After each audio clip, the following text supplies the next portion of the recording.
Hi, my name is Dr. Abbott. I'm a dentist in Bartow, Florida, here on mission trip with Orphans Heart. We're a Christian organization, and we're in Guatemala, an area of Guatemala Malnutrition Center. And I just want to share with you just briefly about a device that we devised for suction for a dental mission trip we have here. Obviously, when we do any kind of dentistry, we need to be able to suction fluids out of the mouth. We, of course, have that in the States regularly, high volume suction, and I've tried different units along the way, and we actually thought this one up, and this is a very simple unit that I'll explain to you in about 2 minutes, and you can buy it for less than $60 and outfit it here in the field very, very easily.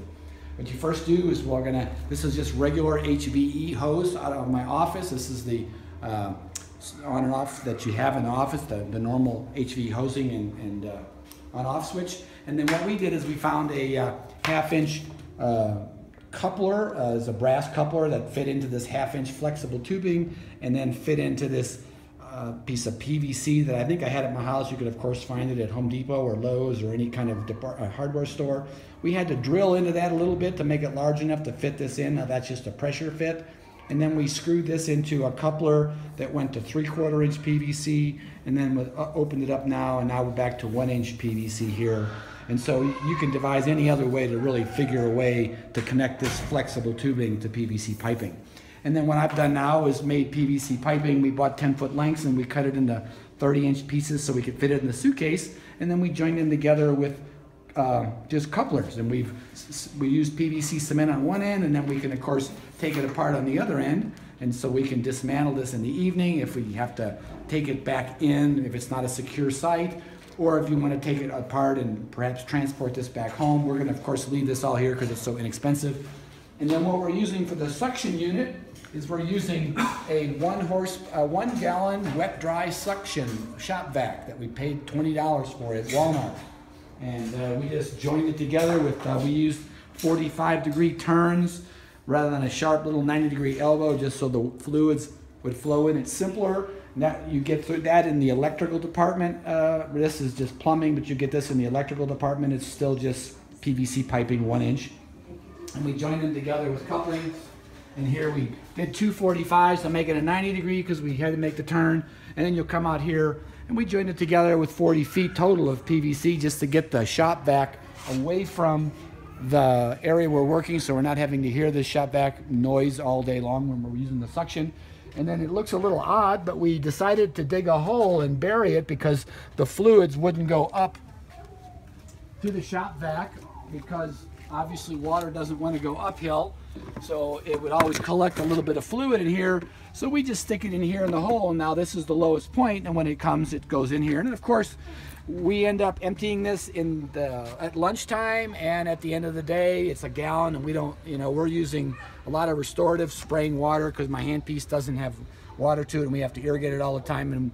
But we're using a fair amount of water, and we're still not filling it up by the end of the day. And then we just connect it with a long extension cord, and rather than have somebody come out here and turn the shop vac on and off, we just connected it with a 50-foot extension cord back here, and then we go ahead and we connected it here to another cord that I went in and spliced in a switch and actually rigged up this just an 18 gauge or 16 gauge lamp cord, and we just cut into the hot wire and then went in here and wired this box. But then after I did this, it would also be just probably simpler to use just a power surge that has a switch on it. And so that you could easily plug this in to a power surge cord that has a switch anchored here or wherever you want, and then from the power surge, you would take that and plug it into the source of electricity, either there on the wall, or if you don't have electricity, of course, a remote generator.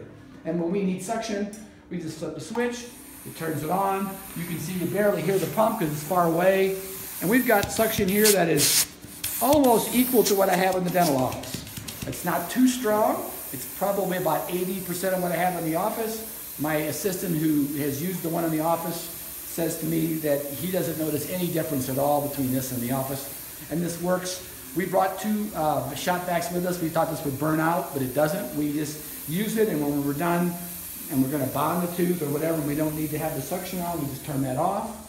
And then if we need it, we just turn it back on and immediately do it. And then after a surgical extraction, we decided we'll always give it a little bit of a drink of the shop, just like you would in the office, and just draw up some suction cleaner, trying to keep the lines clear.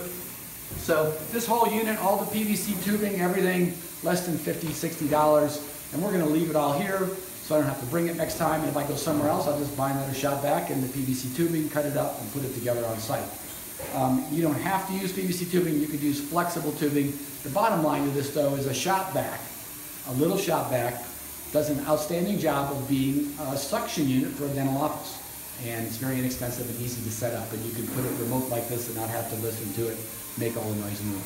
Hope you find this helpful. And also give credit to my friend, Dr. Dave Cornelius, who's a dental friend of mine, who's very, likes to invent and fix things, and he helped design this as well. So hope this will work. If you have any questions, you email me at patientinfo@bartowdds.com. That'll be on the link here. It'll be BARTOWDDS.com, patientinfo, and I'll get the email and respond with any questions that you might have. Thank you very much. Have a good day.